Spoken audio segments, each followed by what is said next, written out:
বদনামের পিছনে দুইটা কারণ, হয়তো ক্ষোভ, না হয় হিংসা।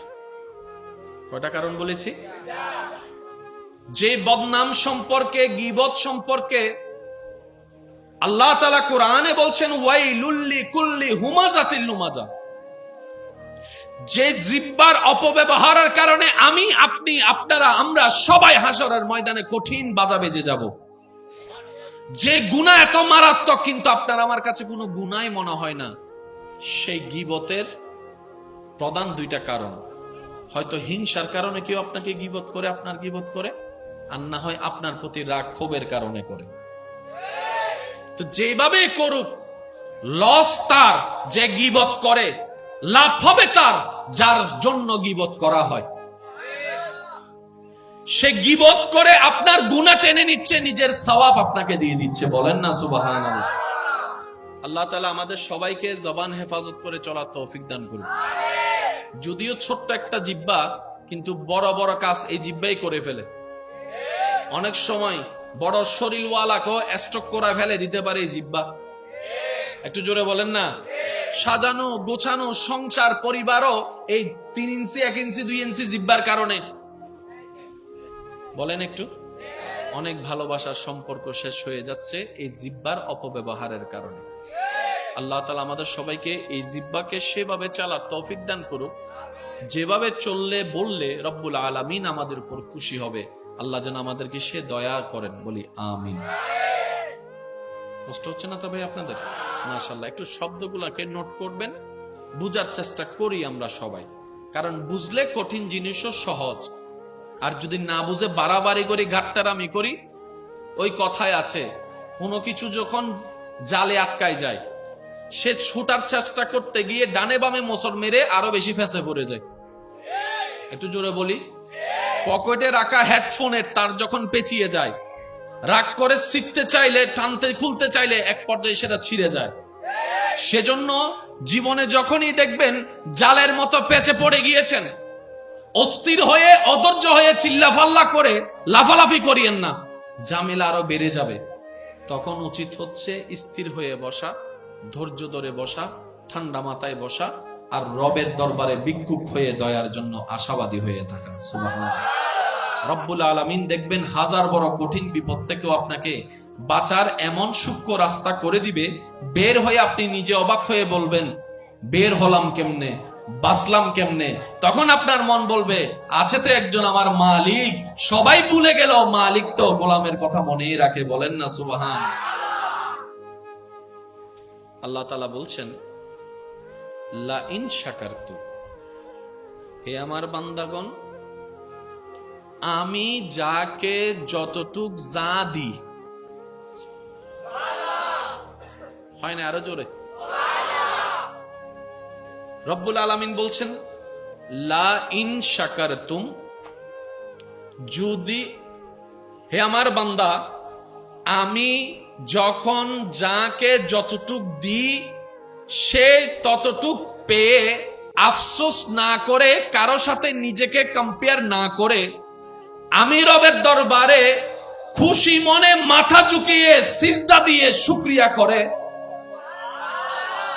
আমি রব ওয়াদা দিলাম তোমার সাথে, লা আজিদান্নাকুম, যতটুক পেয়ে তুমি খুশি হয়েছো, আমি আল্লাহ শুকরিয়া করেছো, ওর চাইতে আরো বেশি গুণ আমি তোমাকে বাড়াই দিবই দিব। কোন প্রকার হা হুতাশ আফসোস করা ছাড়া যা রব খুশি হয়ে দিয়েছেন, এটা 1 কেজি হোক, এটা আধা কেজি হোক, এটা 1 পা হোক,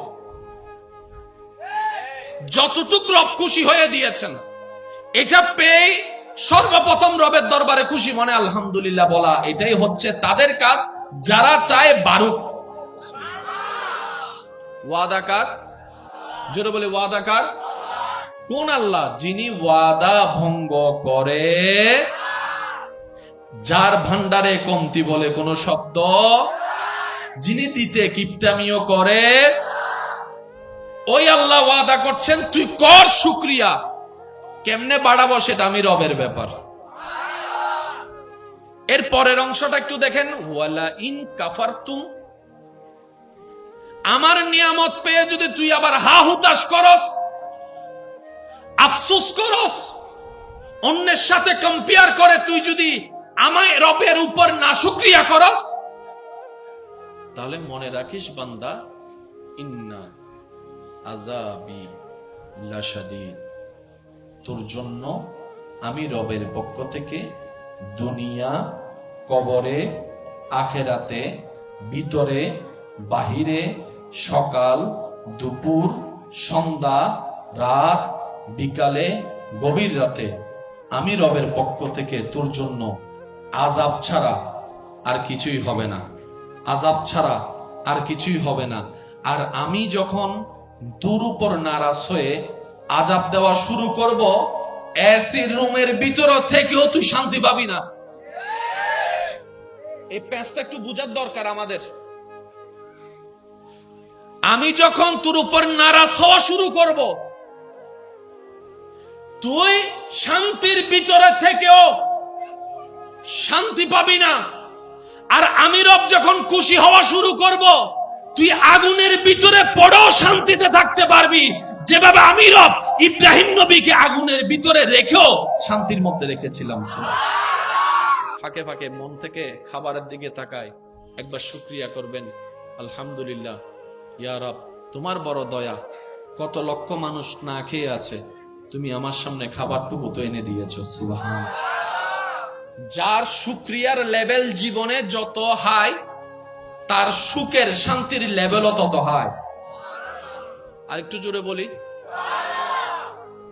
আজকে থেকে আমরা উঠতে, বসতে, শুইতে, সর্বাবস্থায় যখনই মনে পড়ে রবের দরবারে শুকরিয়া আদায় করার চেষ্টা করব। সবাই বলি ইনশাআল্লাহ।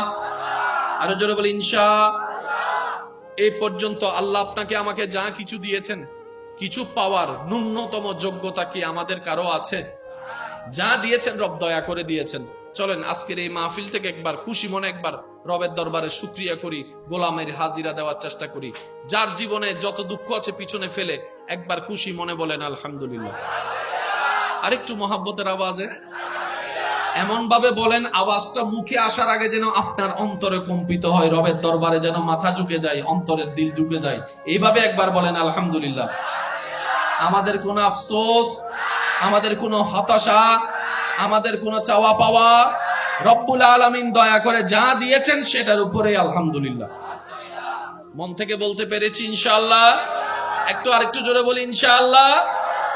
আল্লাহ পাক আমাদের আজকে থেকে এই আমলটা করার তৌফিক দান করুন।